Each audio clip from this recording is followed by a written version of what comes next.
Est-ce que vous pensez que la justice est juste?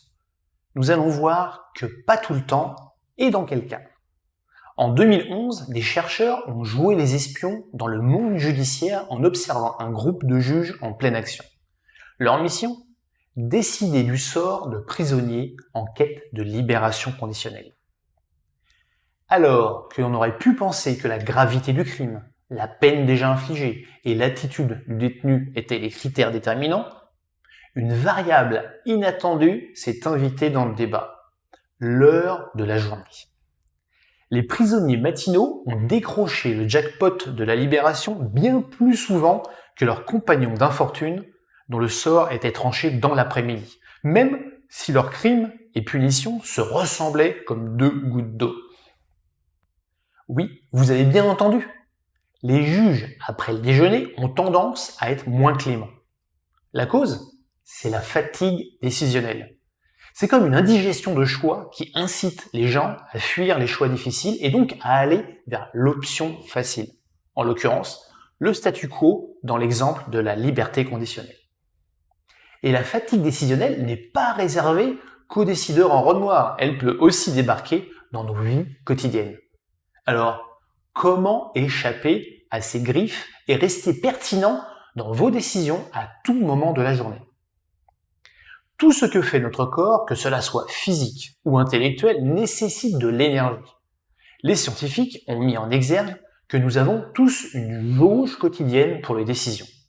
Et une fois cette jauge vidée, la plupart d'entre nous préfèrent dire « pas maintenant » au choix qui s'offre à nous. La vitesse à laquelle vous atteignez ce point de non-retour dépend de facteurs tels que la fréquence, la complexité et la nouveauté des décisions. Choisir son petit déjeuner, une broutille. Choisir une nouvelle voiture en urgence, c'est une autre paire de manches et viendra beaucoup plus consommer notre jauge décisionnelle. Donc détaillons maintenant cette décision compliquée. Votre voiture vous lâche et vous devez la remplacer sur le champ. C'est une décision inattendue, compliquée et potentiellement coûteuse. Vous voilà face à des centaines d'options. Pour faire le bon choix, il vous faudra faire des recherches approfondies, peser le pour et le contre, et identifier les facteurs les plus importants. Tout ça sous la pression du temps, ajoutant du stress à une déjà longue liste de décisions.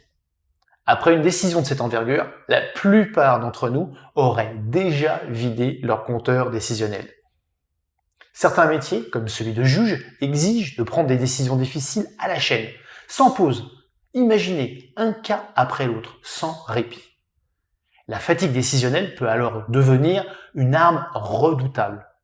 Les médecins, par exemple, jonglent avec des heures interminables remplies de choix vitaux, et des études ont montré que lors de garde à rallonge, le risque d'erreur grave augmente. La solution? Eh bien, à part de demander au juge de faire la sieste entre deux affaires, il existe des stratégies simples. Tout d'abord, en être conscient est déjà un grand pas en avant pour éviter de prendre des décisions importantes après une journée déjà riche en décisions. Si ça vous est possible, étalez les décisions difficiles sur plusieurs jours plutôt que de les concentrer. Apprendre à lâcher prise sur les petites choses peut vous donner de l'énergie nécessaire pour les décisions vraiment cruciales. Et une autre astuce maligne, donner des conseils sur une décision difficile est généralement moins épuisant que de les prendre vous-même. Alors, avant de vous lancer dans une grande décision, imaginez-vous conseillant quelqu'un d'autre. C'est très puissant et essayez. Alors, une décision facile à prendre est de liker cette vidéo, la partager et vous abonner à ma chaîne. Donc, ne vous en privez pas. À bientôt pour d'autres conseils neuroscientifiques.